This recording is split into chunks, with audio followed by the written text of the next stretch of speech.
with Chitra, Social Talk. இன்றைய Chai with Chitra Social Talk நிகழ்ச்சியிலே பங்கு பெறுகின்ற விருந்தினர் எழுத்தாளரும் ஐநா சபையில் பல ஆண்டுகள் அதிகாரியாக பணியாற்றி வருமான கண்ணன் ராஜரத்னம். 28 ஆண்டுகள் ஐநா சபையிலே அதிகாரியாக பணியாற்றிய கண்ணன் ராஜரத்னம் தமிழக அரசியலில் அதீத ஆர்வம் கொண்டவர்.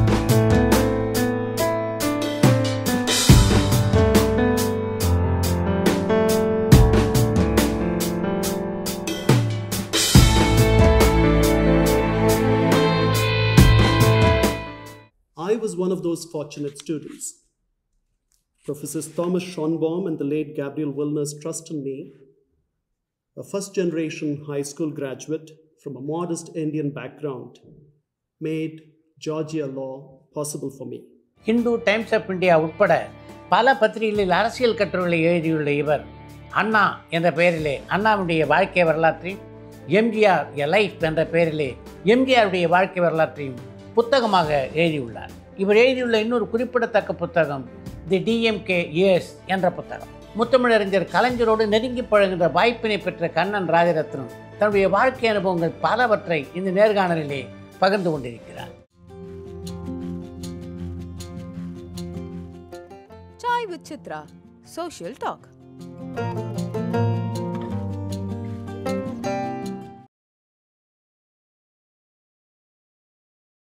வணக்கம். வணக்கம் சார், நல்லா இருக்கீங்களா? அருமை.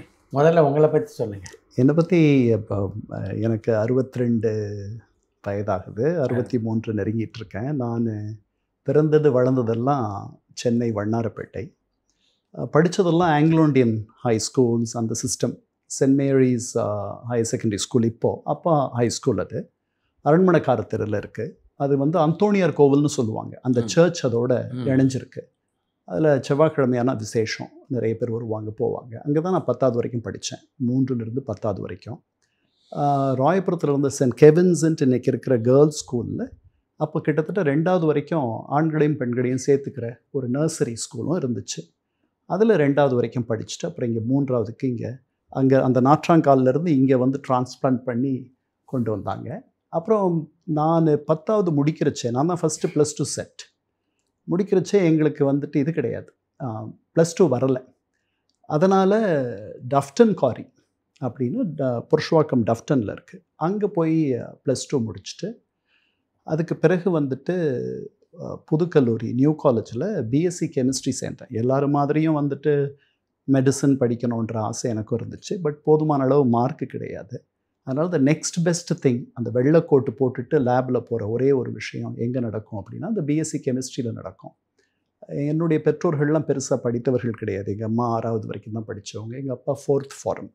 அதனால் அவர்களுக்கு பெரிய நம்மளை கைட் பண்ணுறதுக்கான எண்ணம் இல்லை, வழி தெரியலை. அதனால் அவர்களுக்கு தெரிஞ்சதை நம்ம சயின்ஸ் ரிலேட்டடாக படித்தா தான் மேலே வர முடியும். ஸ்டெம், இன்றைக்கி ஸ்டெம்முன்னு சொல்கிறோம், அன்றைக்கி அவர்களுக்கு தெரிஞ்சது அவ்வளவு தான்.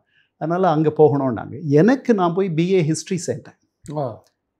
நான் தான் அந்த பிஏ ஹிஸ்ட்ரி கிளாஸ்லேயே நியூ காலேஜ்லேயே ஃபஸ்ட் அட்டெம்ப்டில் பாஸ் பண்ணி சேர்ந்த ஆள் அப்படின்னு அந்த துறை தலைவர் சொன்னார். பட் எங்கள் அப்பா ஃபீஸ் கட்ட மாட்டேன்ட்டார். இதில் உனக்கு பெரிய எதிர்காலம் இருக்காதுப்பா அப்படின்ட்டார். அந்த அளவுக்கு தான் அன்னைக்கும் சரி இன்றைக்கும் சரி சோஷியல் சயின்ஸஸும் ஹியூமனிட்டிஸும் பார்க்கப்படுது. அந்த வழி போயிருந்தேன்னா நான் +2லேயே ஆர்ட்ஸ் குரூப் தான் எடுக்கணும்னு நினச்சேன்.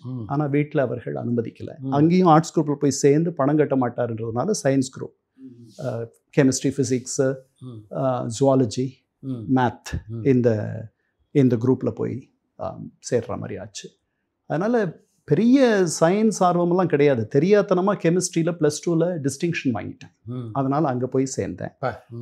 அந்த காலேஜினுடைய தாளாளர், கரஸ்பாண்டன்ட் அண்ட் செக்ரட்டரி என்னோட கூட படித்த என்னுடைய வகுப்பு தோழனுடைய அப்பா.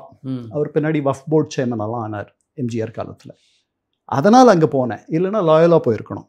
அது போகலை. அது எனக்கு ஒரு பெரிய லாயலாக போகிற ஒரு வாய்ப்பை விட்டுட்டமேன்றது இன்றைக்கி நினச்சி பார்ப்பேன். அதுக்கப்புறம் மெட்ராஸ் லா காலேஜில் என்னோட 83லேருந்து 86 வரைக்கும். அதற்கு முன்னாடி இந்த 80லேருந்து 83 முதன்முறையாக மேடையில் பேச வரணும், நாம் வந்து ஒரு பொது வாழ்க்கைக்கு வரணுன்ற எண்ணம் வந்து இந்த +2ல் இருக்கும் பொழுதே வந்து அரும்பு தொடங்கிடுச்சு. அப்போ எங்கள் தெருவுக்கு நாங்கள் சிங்காரத்தோட்டம்ன்ட்டு, அது ஒன்றும் சிங்காரமெல்லாம் இருக்காது, ஆனால் அதுக்கு பேர் சிங்காரத்தோட்டம், வாஷர்மன்பேட்டில். அதில் என்னுடைய தெருவுக்கு அடுத்த தெருவில் இலக்கியச் சுடர் ராமலிங்கம், அற்புதமான பேச்சாளர், என்னை விட ஒரு 5 வயது மூத்தவர். அவரை வந்து அவர் தான் என்னுடைய முதல் தேவதை, என்னை ஆற்றுப்படுத்தியவர். அவரை போய் நான் வந்து நானே தேடி போய் அவரை தெரிந்து கொண்டேன். இந்த மாதிரி ஒரு எண்ணம் இருக்கின்றேன். நான் ஆங்கிலோ இண்டியன் ஹைஸ்கூலில் படித்த ஆள், அதனால் எனக்கு பெரிய தமிழ் இலக்கியங்கள் அதெல்லாம் பரிச்சயமே கிடையாது. எங்கள் வீட்டில் வந்துட்டு ஆண்டுக்கு ஒரு முறை திருப்பதி போவோமே தவிர மற்றபடி தேவாரம், திருவாசகம், திருப்பாவை, பிரபந்தம் இந்த பழக்கமெல்லாம் கிடையாது. அதனால் இந்த 18 வயதில் தான் இதெல்லாம் முதல்ல எனக்கு பரிச்சயமாகுது. அதற்கு காரணம் ராமலிங்கம், கண்ணதாசனுடைய தனிப்பாடல்களாகட்டும், அல்லது அப்போ பாரதி நூற்றாண்டு வந்துருச்சு. அதனால் பேச்சு போட்டி உலகத்தில் போயிட்டு பேசி, அவர் என்னுடைய முதல் பேச்சு பாரதி என்றிருந்தால் அப்படின்ற தலைப்பில் பேசி, நானும் என்னுடைய குழுவை சேர்ந்த புதுக்கல்லூரி நண்பர் 2 பேரும் சேர்ந்து சுழல் கோப்பை டீம் ப்ரைஸ் வாங்கிட்டோம். அவருக்கு முதல் பரிசு கிடைச்சிருச்சு. நான் அன்றைக்கி அப்படியே வெண்ணில் பறந்துட்டு இருந்தேன், இது வந்து உலக அதிசயம் பண்ணிட்டோம் அப்படின்ற மாதிரி. அந்த பேச்சை எழுதி கொடுத்தது ராமலிங்கம். நான் அதை அப்படியே மனனம் பண்ணி, பாரதி என்றிருந்தால் நல்ல வேளை பாரதி என்று உயிரோடு இல்லை, அவன் உயிர் வாழ்ந்த காலத்தில் அவனது அடுப்படியில் பூனை உறங்கிற்று அப்படின்னு தொடங்கி பேசி ஏதோ ஜெயிச்சிட்டேன். அடுத்த பேச்சு போட்டியில் நாக்கு ஒட்டிக்குச்சு, பேச்சு வரலை. நமக்கு அவ்வளவுதான் போல இருக்குது, ஏதோ தெரியாதனமாக ஒரு போட்டியில் வென்றுட்டோம் அப்படின்ற மாதிரி நினைக்கிற அளவுக்கு ஆச்சு. அன்றைக்கெல்லாம் ரொம்ப மனசு வந்து ரொம்ப மருகிடுச்சு. ஆனால் இதை விடக்கூடாது, சொல்லல் வல்லன் சோர்விலன் அஞ்சான் அவனை இகழ்வெல்லல் யாருக்கும் அரிது, இந்த மாதிரியெல்லாம் குறள் படித்ததுனால இதுதான் நம்முடைய ஃபோர்டேன்னு முடிவு பண்ணியாச்சு. நான் ஒன்றும் பெரிய பாடி பில்டர்லாம் கிடையாது. இந்த காலத்தில் என்னுடைய கிளாஸ்மேட்ஸ் எல்லாம் போய் பாடி பில்டிங், தண்டால் தூக்குறது எல்லாம் பண்ணுவாங்க. நான் அந்த பக்கமே போக மாட்டேன். நான் விளையாடுற ஒரே விளையாட்டு டேபிள் டென்னிஸ். ஸோ அவ்வளோதான். ஸோ அதனால் பேச்சு போட்டி உலகத்தில் நம்ம ஷைன் பண்ணணும்னு சொல்லிட்டு அன்னைக்கு என்னோட போட்டிக்கு வந்து கலந்துக்கிட்ட மோகன சுந்தரம், இன்னைக்கு பெரிய நகைச்சுவை பேச்சாளர், என்னுடைய சீனியர் 2 வருஷம் சீனியர் சுதா சேஷையன், எங்களுடைய கண்டெம்பரரியாக இருந்து அதுக்கப்புறம் வந்து அந்த அம்மா ஜேஎன்யூவுடைய விசியாக இவ்வளோ நாள் இருந்தாங்க. அவங்க இங்கிலீஷில் பேசுவாங்க, சாந்தி ஸ்ரீ. இப்போ தான் அவங்களுடைய பதவிக்காலம் முடிஞ்சது, அவங்க பிரசிடென்சி. சுதா சேஷன் மட்டும்தான் இங்கிலீஷ்லேயும் தமிழ்லேயும் பேசுவாங்க. என்னுடைய ஜூனியர்னு எடுத்துக்கிட்டிங்கன்னா 2 வருஷம் கீழே யாருன்னா சேலம் அருள்மொழி. அதற்கு பிறகு இன்னும் 4 வருஷம் ஜூனியர்னு எடுத்துக்கிட்டிங்கன்னா இன்னைக்கு தமிழகம் முழுக்க அறியப்பட்டிருக்க பாரதி பாஸ்கர், வழக்கறிஞர் சுமதி, இவங்கெல்லாம் எனக்கு 4 வருஷம் ஜூனியர்ஸ். ஸோ இந்த பேச்சு போட்டி உலகத்தில் ஆங்கிலத்திலையும் தமிழ்லையும் சுதாவுக்கு பிறகும் வலம் வந்த ஒரே ஆள் நான் தான். 2 பாஷையிலையும் பேசுவேன். அது ஒரு பெரிய மனதுக்கு ஒரு இதமாக இருந்துச்சு. இது 83லேருந்து 86 லா காலேஜ் போய் சேர்றேன், அங்கே படிக்கிறேன். இன்றைக்கி என்னோட படித்த பல பேர் நீதிபதிகளாக இருந்து சென்னை உயர்நீதிமன்றத்தில் ஓய்வு பெற்றுட்டாங்க. அந்த வயது வந்துருச்சு இல்லையா, அதனால் பெரிய சீனியர் அட்வொகேட்ஸாக நிறைய பேர் இருக்காங்க. என்னோட படித்த ஒருவர், அவர் வந்து அமைச்சராக இருந்திருக்கிறார், சபாநாயகராக கூட வலம் வந்திருக்கிறார், நண்பர் ஜெயக்குமார். அவர் வந்து காசிமேடு, நாங்கள் வாஷர்மன்பேட். ஸோ அதனால் பஸ்ஸுகள் ஒரே பஸ்ஸில் தான் பயணம் பண்ணுவோம், வருவோம். இப்படியெல்லாம் இருந்துச்சு. 83லேருந்து 86 சென்னை சட்டக்கல்லூரி. அங்கே படிக்கும் பொழுதே வந்து இந்த வெளிநாட்டுக்கு போய் படிக்கணுன்ற ஒரு ஆசை பெரிய ஒரு மனசில் வந்து ஒரு வித்தா வந்து அது விருட்சமாக மாறி எழுதி அங்கே இருக்கிற என்னோட கூட படித்த 2-3 பேரும் அதற்கு இங்கிலாந்து போய் படிக்கணும், நாமெல்லாம் அந்த சுதந்திர காலத்தில் எப்படி அவங்கெல்லாம் படித்தாங்களோ அந்த மாதிரி நம்ம போகணும் அப்படின்லாம் நினச்சோம். பட் இங்கிலாந்தில் வந்து பெரிய பணமெல்லாம் கிடையாது. அது வந்து பெருங்காயம் வச்ச பாண்டமாகி ரொம்ப நாள் ஆச்சு. சரிதானா? அதனால் எனக்கு தெரிஞ்ச ஒருத்தர், அவர் மூலமாக எனக்கு நண்பர் ஜேபின்ட்டு ஒருத்தர் இருக்கார், திரையுலகத்தில் இருக்கிற நண்பர். அவர் படங்கள்லாம் எடுத்திருக்காரு, டைரக்ட் பண்ணியிருக்கார். சாதி சனம், காதல் எஃப்எம், இப்போ வந்து உலகம்மை, இந்த 3 படங்களும் எடுத்தவர். உங்களுக்கும் நண்பர்ன்ட்டு அறிகிறேன். அவர் மூலமாக எனக்கு லாயலா காலேஜில் வேலை பார்த்துட்டு இருந்த ஒரு assistant professor of social work, அந்த அம்மாவை தெரிய வந்தது. அந்த அம்மா சொன்னாங்க, நீங்கள் தப்பான கதவை தட்டுறீங்க, நீங்கள் தட்ட வேண்டிய கதவு அமெரிக்கா, அங்கே தான் நீங்கள் போகணும், அங்கே தான் உங்களுக்கு உதவி பணம் இதெல்லாம் கிடைக்கிறதுக்கு வழி இருக்குன்ட்டு. ஸோ அப்போ வந்து மெட்ராஸ் கான்சுலேட்டில், யுஎஸ் கான்சுலேட்டில் வெள்ளிக்கிழமையானால் எல்லாரும் இந்த அமெரிக்க கனவுகளோட திரியிற காத்துக்கிட்டு இருப்பாங்க. இளைஞர்கள் எல்லாரும் சந்திப்போம். அன்றைக்கி என்ன ஆகும்னா, அன்றைக்கி மாலையில் வந்து ஏபிசி நியூஸில் பீட்டர் ஜென்னிங்ஸ், பெரிய நியூஸ் அனௌன்சர், அவர் இல்லைன்னு நினைக்கிறேன் இப்போது. அவர் வந்து ABC news this is Peter Jennings அப்படின்னு அறிவிப்பார். இந்த ஒரு 5 நாள் நடந்ததை அவங்க போட்டு காட்டுவாங்க. நாங்கள்லாம் வந்து we will be transported to the US. அதை பார்த்துட்டு நாங்கள் ஒரு 100 மாணவர்கள் இந்த அமெரிக்க கனவுகளோடு இருக்கவங்க அதை போய் பார்த்துட்ருப்போம். சரின்ட்டு அப்போ வந்து ஒரு அப்ளிகேஷன், அவங்களே ப்ரீ அப்ளிகேஷன் பேர், ஒரு ஏரோகிராம் ₹5. அந்த ஏரோகிராம் அங்கேருந்து வாங்கி ஒரு 50 யூனிவர்சிட்டிஸ்க்கு நான் எழுதி அனுப்புகிறேன். எனக்கு வந்து உங்கள் ப்ராஸ்பெக்டஸ் அனுப்புங்கன்ட்டு. ஒவ்வொரு வாரமும் ஒரு ப்ராஸ்பெக்டஸ் வரும். அதனுடைய மனமும் அதனுடைய அழகும் அந்த தாளினுடைய மகிமையும் கண்டிப்பாக இந்த ஊருக்கு நம்ம போயிடணும் அப்படின்ற எண்ணத்தை வலுப்படுத்திக்கிட்டே இருக்கோம். அது மாதிரி கடைசியில் ஒரு வழியாக அது நடந்துருச்சு. ஒரு யூனிவர்சிட்டி ஆஃப் ஜார்ஜியா, பெரிய பல்கலைக்கழகம், ஃபஸ்ட்டு சார்ட்டர்ட் யூனிவர்சிட்டி, அது வந்து ஸ்டேட் யூனிவர்சிட்டி. இந்த யூனிவர்சிட்டி ஆஃப் ஜார்ஜியாவுடைய ஸ்டேட் எஜுகேஷன் சிஸ்டத்தை சேர்ந்தது. ஆத்தன்ஸ் ஜார்ஜியான்ட்டு ஆத்தன்ஸில் இருக்குது. இது ஒரு 90 நிமிஷம் தள்ளி அட்லாண்டாவிலேருந்து நார்த் ஈஸ்ட். அங்கே மாஸ்டர்ஸ் இன் லா படிக்கிறதுக்கு ஸ்காலர்ஷிப்போடு கொடுத்துட்டாங்க. அருமை. ஸோ அங்கே போயாச்சு. அங்கே போய் படிக்க போகிறேன். அங்கே என்னுடைய தீசிஸ் அட்வைசர் வந்து ஹார்வர்ட் எமிரிட்டஸ் லூயி சோன்ன்ட்டு. அவர் வந்து law of the seas, United Nation series, நீங்கள் பார்த்தீங்கன்னா லா ஆஃப் த சீஸ்ன்னு சீரீஸ் புக்ஸ் இருக்கும், அதனுடைய எடிட்டர். அவர் ரொம்ப ஒரு போலிஷ் யூதர். அவர் பழுத்த பழமாக இருக்கார், அங்கே இருக்கார். அவருடைய அரவணைப்பில் என்னை எடுத்துக்கிறார்.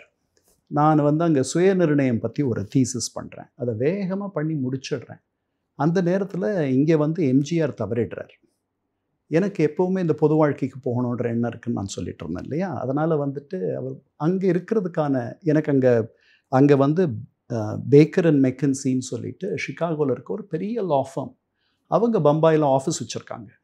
அங்கே வேலை போட்டு தரேன்னாங்க. நான் வேண்டான்னு சொல்லிட்டேன். அதாவது அவ்வளோதான் எனக்கு அப்போ தெரிஞ்சிருந்தது. இங்கே வந்தாச்சு. இங்கே வந்துட்டு எங்கள் அப்பாட்ட சொல்கிறேன், நாம் இந்த வரப்போகிற தேர்தலில் எப்படியாவது ஒரு சட்டமன்றத்துக்கு நிற்க வேண்டிய நேரம் வந்திருக்குன்னு நான் நினைக்கிறேன் அப்படின்லாம் சொல்கிறேன். நீங்கள் போட்டியிட விரும்பினீங்க? ஆமாம்.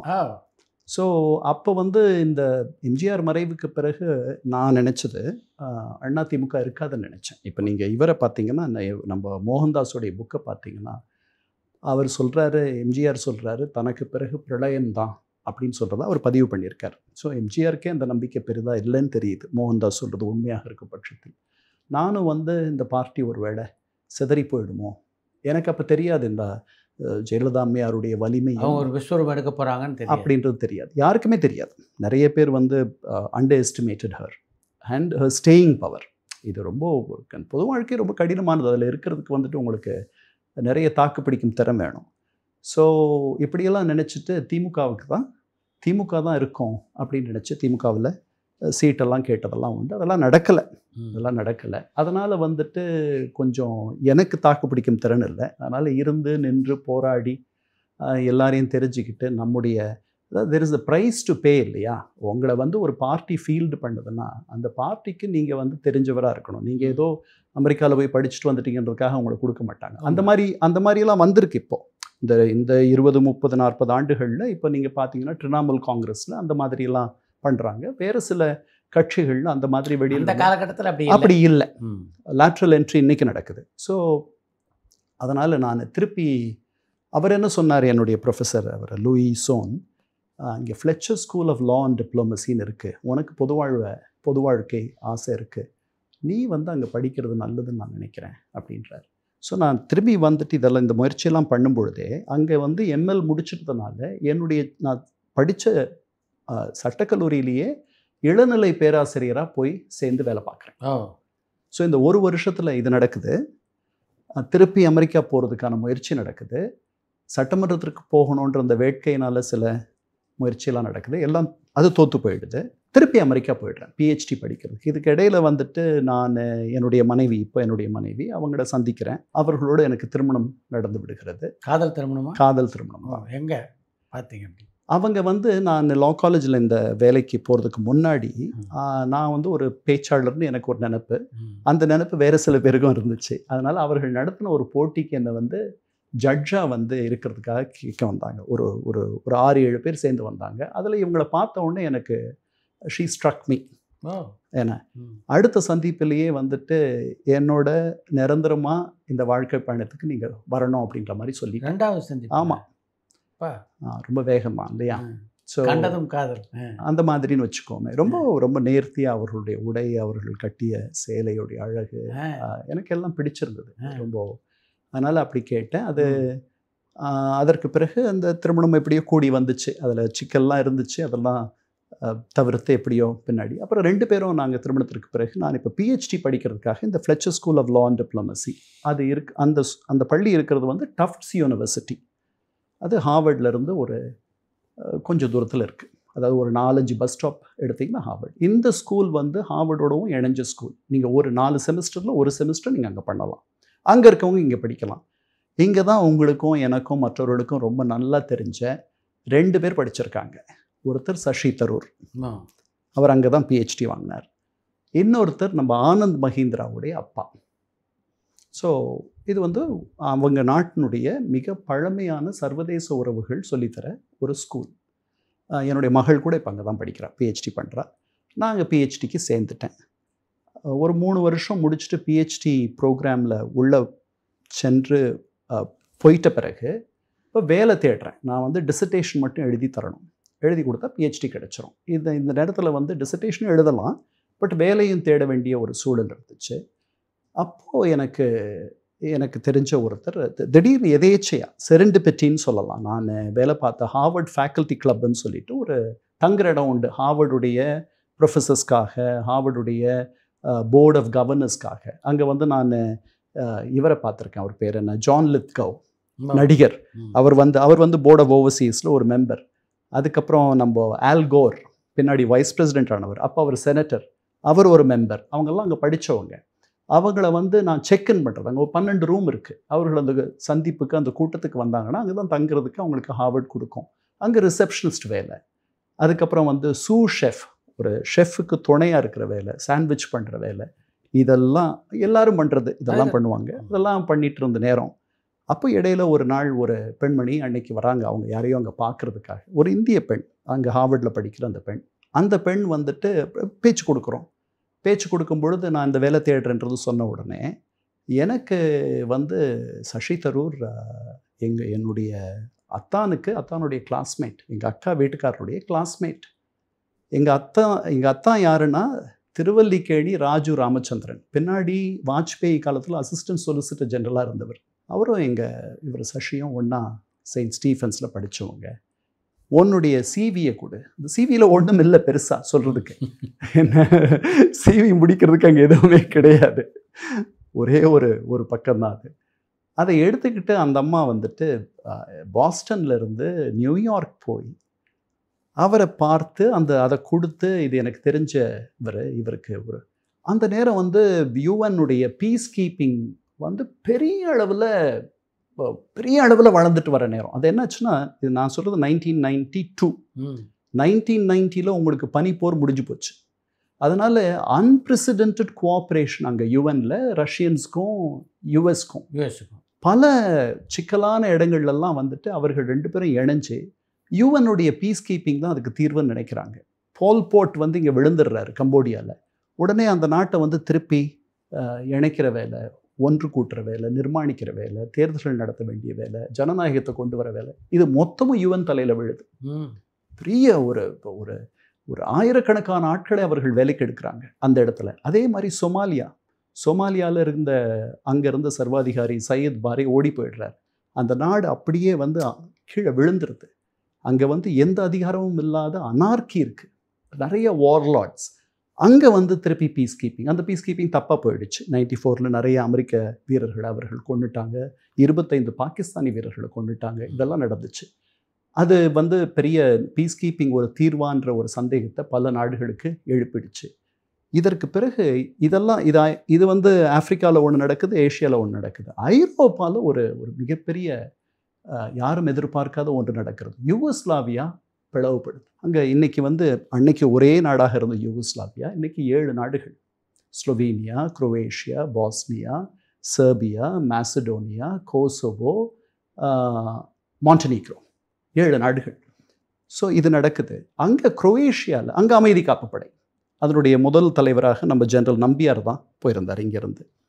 ஸோ அங்கே எனக்கு ஒரு வேலை, நான் ஒரு அரசியல் அதிகாரியாக, குடியியல் அதிகாரியாக, சிவில் அஃபேர்ஸ் ஆஃபீஸர். பட் அதில் பாதி பொலிட்டிக்கல் வேலை தான், மீடியேஷன் அது இதெல்லாம் பண்ணுறோம். சின்ன அளவில் human rights reporting, political reporting இதெல்லாம் பண்ணாலும் கூட பிரிந்திருக்க குடும்பங்களை இணைப்பது. ஒரு பகுதி ரிபல்ஸ் பிடிச்சு வச்சுருக்கான்.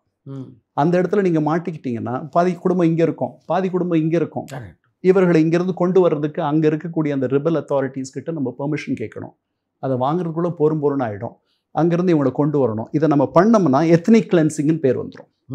ஏன்னா அவன் என்ன பண்ணியிருப்பான், அந்த ரிபல், இப்போ நான் புரிகிற மாதிரி சொல்கிறேன், இப்போ யாழ்ப்பாணத்தை எடுத்துங்க அல்லது இலங்கை எடுத்துங்க. யாழ்ப்பாணத்தில் ஒரு சிங்கள குடும்பம் இருக்குதுன்னு வச்சுக்கோம். அந்த காலத்தில் ஒரு 70களில் அவர்கள் பெரும்பாலான தமிழர்கள் மத்தியில் வாழ்கிறாங்க. அங்கே ரிபல்ஸ் கலகக்காரர்கள் அவர்கள் பிடிச்சிடுறாங்கன்னு வச்சுக்குவோம். இப்போது இந்த குடும்பம் பாதுகாப்பாக எங்கே ஃபீல் பண்ணோம்? அது பாதுகாப்பாக இருக்கக்கூடிய இடம் பெரும்பான்மையாக இருக்க சிங்கிள் இடம் தான். அவர்கள் இப்போ நாம் ரெட் கிராஸோ இல்லை யூஎன்னு வச்சுக்கோம். இந்த குடும்பத்தை இங்கேருந்து நாம் எடுத்து அவர்களை கொண்டு போய் அந்த இடத்துக்கு கொண்டு போனோம்னா இந்த இடம் கம்ப்ளீட்டாக தமிழாயிடும். அதுக்கு பேர் தான் எத்னிக் கிளென்சிங், இல்லையா? ஸோ இந்த அவதூறும் வரும். ஆனால் அவர்கள் பாதுகாப்பாக இருக்கணும், அவர்கள் வாழணும். இந்த எத்னிக் கிளென்சிங்க்கு நம்ம பயந்துக்கிட்டு அவங்க அங்கே விட்டோம்னா அவர்களுக்கு பெரிய ஆபத்து வரலாம். அந்த மாதிரிலாம் வந்திருக்கு. ஸோ இந்த மாதிரியான வேலைகள் இதுக்கு போகிறேன். போயிட்டு 93 தொடக்கத்தில் இந்த வேலை கிடைச்சிருந்து போயிடுறேன். அதுக்கப்புறம் 2 தடவை அதை விட்டுட்டு வந்திருக்கேன். அது அகெயின் பொதுவாழ்வு ஆசைகள்லாம் இருந்து வந்தேன். அது எதுவுமே நிறைவேறலை. அதனால் திருப்பி போயிட்டோம். ஒரு 28 ஆண்டுகள் 9 நாடுகளில் senior political affairs officer, chief civil affairs officer, அந்த மாதிரியான ஏறக்குறைய ஒரு டைரக்டர், டெப்யூட்டி டைரக்டர் ரேங்கில் வேலை செஞ்சு 60 ஆச்சு எனக்கு. ஒரு 2 வருஷம் முன்னாடி, 2.5 வருஷம் முன்னாடி நல்ல போரும்னு சொல்லிட்டு விஆர்எஸ் கொடுத்துட்டேன். 65 வரைக்கும் வேலை பார்க்கலாம் யூஎனில். அங்கே பெரிய வேலையெல்லாம் இல்லை, இந்த மாதிரி பேசிகிட்டு இருக்கணும். பாருங்கள், நிறுத்துறேன்னா பாருங்கள். ஐக்கிய நாடுகள் சபையில் பணியாற்றிய காலகட்டத்திலேயே தமிழ்நாட்டினுடைய அரசியலையும் உன்னிப்பாக கவனிச்சிட்டு இருந்தீங்களா? நான் வண்ணாரப்பேட்டையில் பிறந்ததுனால, அப்புறம் நான் இந்த ஆங்கில பரிச்சயம் இதெல்லாம் இருந்ததுனால எனக்கு ஒரு 2000 வாக்கில் ஹிந்துராம் அண்ணாவினுடைய பிறந்தநாள் அன்னைக்கு ஒரு சென்டர் பேஜ் ஆர்டிக்கல் எழுதுறதுக்கு எனக்கு ஒரு இடம் கொடுத்தார். அண்ணாஸ் மிஷன் இன்கம்ப்ளீட்ன்ற தலைப்பில் அவருடைய பணி இன்னும் முழுமை பெறவில்லை அப்படின்ற மாதிரி எழுதி கொண்டு வந்தேன். அண்ணாவுடைய மிஷன் இன்கம்ப்ளீட் அப்படின்னு எழுதிருந்தீங்கல்ல, எந்தெந்த போர்ஷன்ஸ் இன்கம்ப்ளீட்டாக இருந்தால் நீங்கள் ஃபீல் பண்ணீங்க? வறுமை, அந்த நான் எழுதின காலங்களில் தமிழகம் பின்னாடி, இந்தியா முழுக்கவே பின்னாடி இருந்த நேரம். நம்ம இது கம்ப்ளீட்டாக இங்கே பாவர்ட்டி எராடிகேட் பண்ணாங்க. அறிஞர் அண்ணாவை பற்றி நீங்கள் படித்து தெரிந்து கொண்ட தகவல்களையும் கேட்டு தெரிந்து கொண்ட தகவல்களையும் தான் அண்ணா புத்தகத்தில் பதிவு செய்திருக்கிறீர்களா? 90% அவருடைய எழுத்துக்களை பேஸ் பண்ணி தான் நான் எழுதினேன். அவரை பார்க்காதது ஒரு வகையில் நல்லது தான்.